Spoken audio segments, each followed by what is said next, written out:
So this is the second video on modelling with quadratics. So in example 2, we're told that a projectile is launched from a hilltop and its trajectory is represented by this quadratic equation. For part A, we've been asked to explain the physical meaning of the initial term 9 in the model. Okay, so we have our hilltop.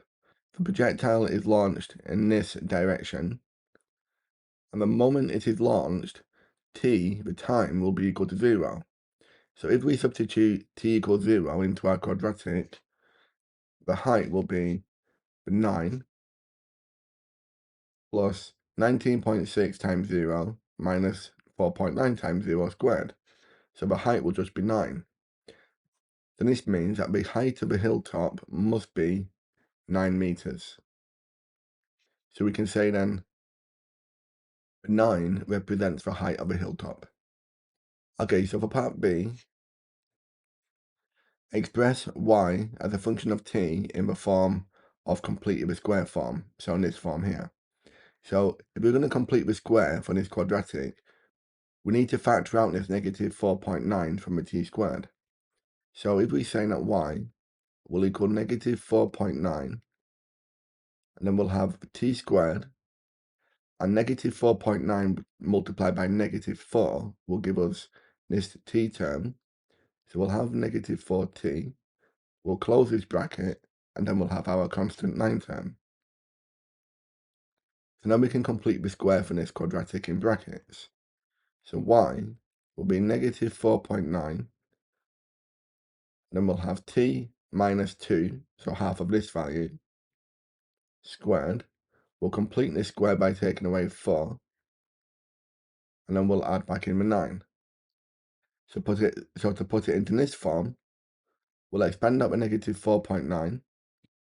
So y will be negative 4.9 lots of t minus 2 squared. And then negative 4.9 times the negative 4 will give us positive 19.6. And then we'll have this constant 9 as well. And then to put it into the form of a question, I'm going to have this constant first. So y will be 28.6 minus 4.9 lots of t minus 2 all squared. So we can see that A will be 28.6, B will be 4.9, and C will be 2. And then for part C, find the maximum height reached by the particle. So the maximum height will be 28.6 minus 0. So we need all of this to be equal to 0. But t minus 2 all squared can never be negative, because when you square a negative, you get a positive. So the maximum height will be when this equals 0. So y will be equal to 28.6 minus 0. The maximum height with 28.6 meters. Okay? And then for part D, find the time at which a maximum height is reached. So the maximum height is reached when this bit equals 0. And this is when t minus 2 squared is 0.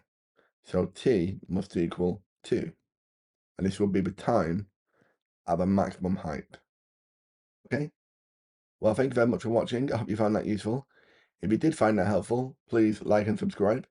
And you can download the full lesson and worksheet from my website, missmathematics.com. There's a link in the description below. Thanks again and take care.